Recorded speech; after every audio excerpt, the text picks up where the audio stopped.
और कम्युनिज्म से जो निकली हुई है वो है माओइज्म। इन दोनों विचारधाराओं का आपने अभी समागम देखा हिंदुस्तान में। अगर कोई परफेक्ट सिंबल है जिहादिज्म और माओइज्म के विचारधारा का, वो है अरविंद केजरीवाल।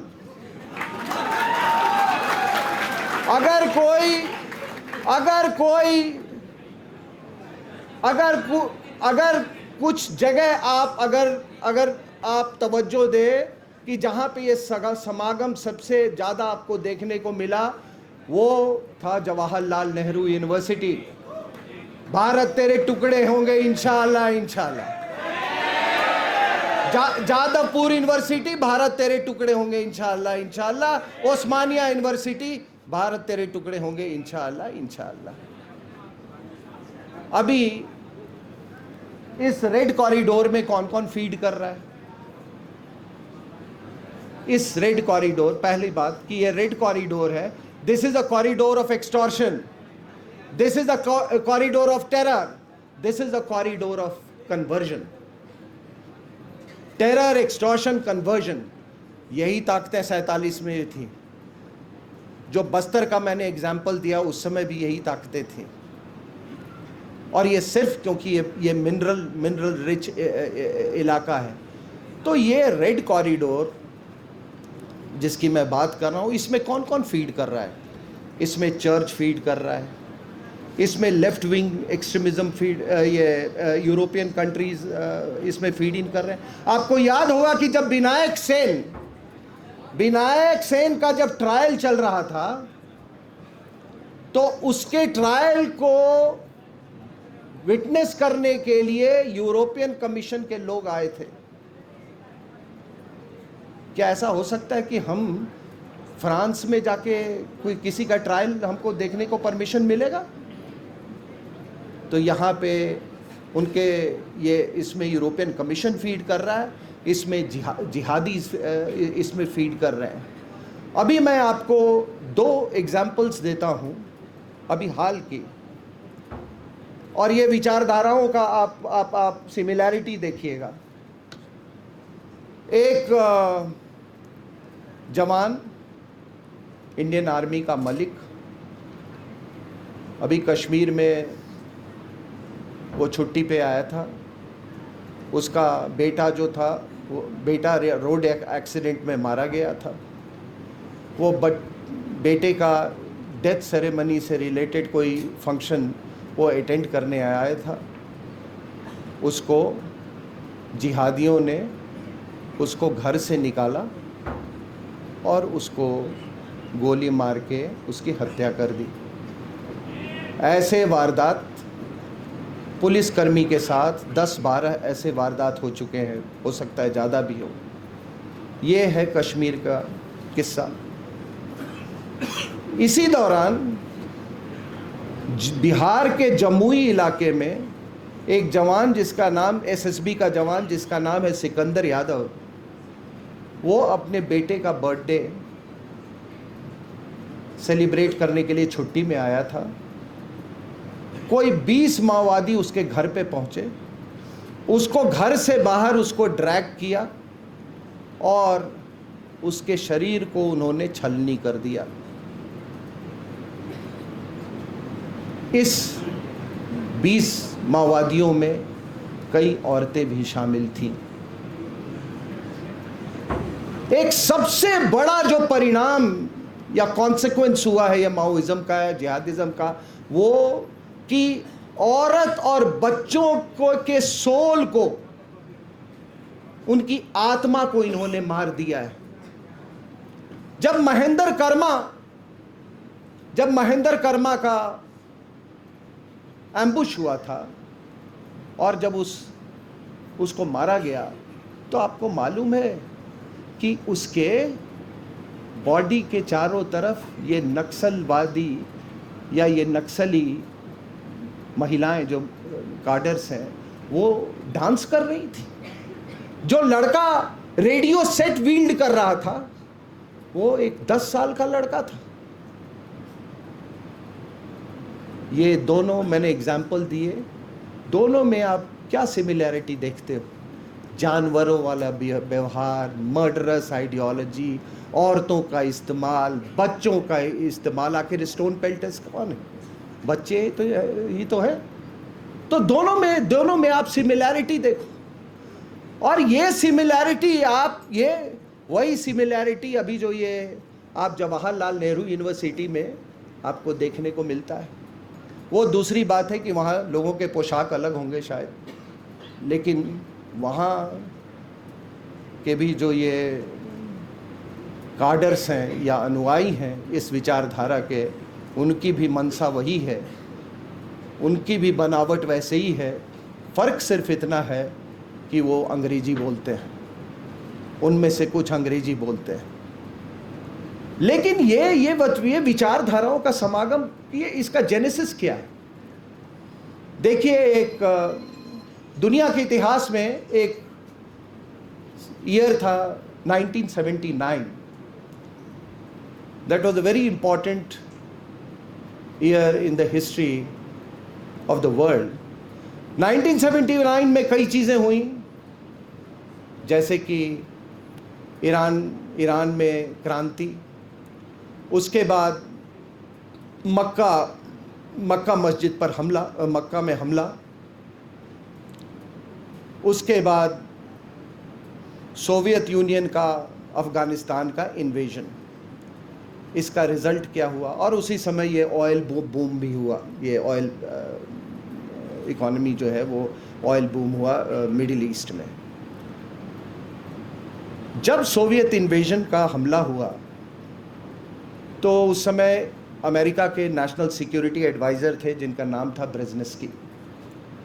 ब्रेज़नेस्की। उस समय जो प्रेसिडेंट थे अमेरिका के, जिमी कार्टर, उनके पास गए। उन्होंने कहा कि ये मैंने आपको वियतनाम दे दिया है, बदला ले लो वियतनाम का, हमने प्रोवोक किया है, we have engineered Soviet invasion of Afghanistan.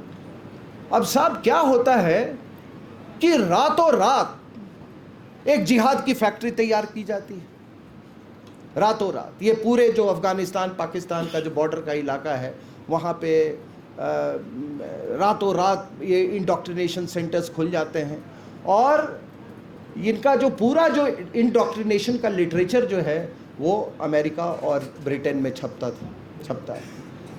तो ये आपको एक चीज़ की दाद देनी होगी कि आपके यहाँ 20 करोड़ मुसलमान हैं, आप लोगों ने किसी ने कुरान नहीं पढ़ा, लेकिन अंग्रेजों को ये जिहाद का पोटेंशियल मालूम था।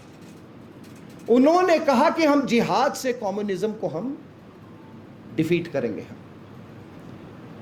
अगर उन्होंने इसमें इंटेलेक्चुअल इन्वेस्टमेंट नहीं किया होता तो इतने रातों रात इतनी बड़ी जिहादी ये प्रोजेक्ट सक्सेसफुल नहीं हो सकती थी। जगह जगह वो एक CBS टेलीविज़न ने एक पूरा सीरीज चलाया, इस्लाम वर्सेस कम्युनिज्म, ये सारा मतलब ये नैरेटिव चला।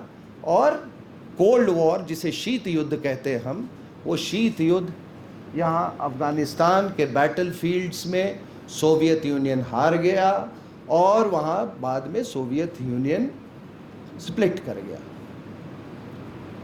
लेकिन जीती हुई विचारधारा और हारी हुई विचारधारा, ये दोनों विचारधाराएं जो हैं ये हिंदुस्तान पे अग्रसर हो गई। जो गुरुजी पवन सिन्हा कह रहे थे कि यहाँ 30 देशों के आतंकवादी दहशतगर्द यहाँ पर सक्रिय हैं, वो उसी समय शुरू हुआ। और ये एक प्रोजेक्ट था पाकिस्तान का कि ये जो हमने जिहादी मशीन तैयार किया है कि इसको हम क्या करें, अब इसका हम क्या करें। तो उन्होंने एक पूरा प्लान बनाया कि भाई इनको अब कश्मीर में इनको एम्प्लॉयड तो रखना है, इनको कश्मीर में ठोक दो इनको। तो वहाँ से ये जिहादिज्म शुरू हुआ। और जो हारी हुई विचारधारा थी उसको भी एक इम्पीटस मिला। और ये दोनों विचारधाराओं का आज आप समागम देख रहे हो। हमने इसको ठीक से समझा नहीं, हमने इसको ठीक से पढ़ा नहीं। तो इसका जो जेनेसिस जो है ये उस समय 1979 की है। और उसी दौरान सऊदी अरेबिया के पास बहुत पैसा आया, वो वहाबी मॉस्क्स बनने लगे सभी जगह, वहाबिज़म पूरे हमारे जो ये रीजन है उसमें वहाबिज़म बहुत तेज़ी से फैलना शुरू किया। तो ये है जेनेसिस इसका। देवियों सज्जनों, मैं ये इंटरनल सिक्योरिटी थ्रेट्स मैं आपको बता रहा हूँ ताकि आप इसको समझ लें। ये लॉ एंड ऑर्डर से बहुत डिफ़िकल्ट है, ये डिफरेंट है, और इसका अगर मुकाबला आप करना चाहते हैं तो आपको एक काउंटर नैरेटिव तैयार करनी होगी। देखिए, हमारा देश जो है बेसिकली एक मैरीटाइम कंट्री है। एक हिंदुस्तान ही एक ऐसा देश है जिसके नाम से एक ओशन है, इंडियन ओशन। और आप जिस तरह से देखते हैं, ये 7,500 किलोमीटर वाली ये जो कोस्ट लाइन है, और जिस तरह से आप जट कर रहे हो इंडियन ओशन पे, और ये जो सी लेन्स ऑफ कम्युनिकेशन जो यहाँ से गुजरती है, जिसको आप डोमिनेट करते हो, तो आपका सबसे बड़ा स्ट्रैटेजिक इम्पोर्टेंस जो है वो इंडियन ओशन को लेके। जिस तरह से अगर आप मुझसे पूछोगे कि पाकिस्तान में कौन सी ऐसी बात है जिसके कारण पाकिस्तान सरवाइव करता गया है, Pakistan has survive because of its strategic location. एक तरफ वेस्ट एशिया, नॉर्थ में सेंट्रल एशिया, इधर साउथ एशिया, और ईस्ट में चाइना।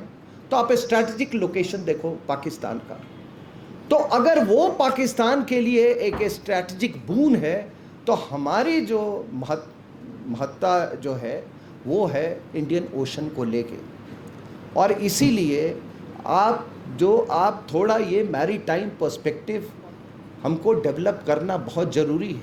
अगर ये पर्सपेक्टिव हमारे पास होता तो कभी अंग्रेज यहाँ नहीं पहुँचते। और आज आप देख रहे हो श्रीलंका में क्या हो रहा है, हम्बन टोटा में, मालदीव्स में क्या हो रहा है। लेकिन उससे ज़्यादा मैं आपको एक बात बता दूं कि इंडियन ओशन ही एक ऐसा ओशन था जिसका अपना इकोसिस्टम था, और उस इकोसिस्टम के हम मास्टर थे। हमारी सभ्यता ये इंडोनेशिया, थाईलैंड, मलेशिया, एक आपने पल्लवी डायनेस्टी का पढ़ा होगा, एक राजा थे नंदी वर्मन। तो जब नंदी वर्मन उनके जब पल्लवी वो महाबलीपुरम के आसपास इनका वो किंगडम था, तो जब उनका देहांत हुआ तो उन्होंने उनका उत्तराधिकारी ढूंढना शुरू किया। तो पीछे की तरफ गए तो उनको पता चला कोई सुमात्रा में राजा है, वो 4 जनरेशन पहले वो यहाँ से गया था। तो वहाँ से वो लेके इनको नंदी वर्मन, ये 12 साल का लड़का है, उसको लेके यहाँ पे आए। तो अगर केदाह एक जगह है मलेशिया में, वहाँ में कुछ जो अवशेष मिले हैं, और यहाँ जो महाबलीपुरम में आप अगर देखोगे वो लैंग्वेज जो है वो एक ही है। तो हमारा जो था हमारा बहू बेटी का रिश्ता था साउथ ईस्ट एशिया के साथ। ये जो नागा डायनेस्टी जो नागास के बारे में बात की, तो ये जो खैमर, जो जहाँ पे आप कंबोडिया की बात में कर रहा हूँ, जो खैमर राजा थे, उनका जो एम्बलम था वो नाग का था, इसीलिए उनको नागास बोलते थे। और हमारे यहाँ शादियाँ होती थी उनकी। और एक बहुत दिलचस्प बात, जब यहाँ से हमारे मनमोहन सिंह साहब अपनी पत्नी के साथ साउथ कोरिया के विज़िट पे थे, तो जो प्रेसिडेंट थी उनकी पत्नी से उन्होंने ऐसे ही पूछा कि यहाँ पर कितने भारतीय हैं। तो किसी ने कहा, एम्बेसडर ने कहा कि 5,000 भारतीय हैं। तो उन्होंने कहा नहीं, 5,000 नहीं, 5 लाख। तो कहते वो कैसे? कहता नहीं, एक आपकी अयोध्या की प्रिंसेस जो थी,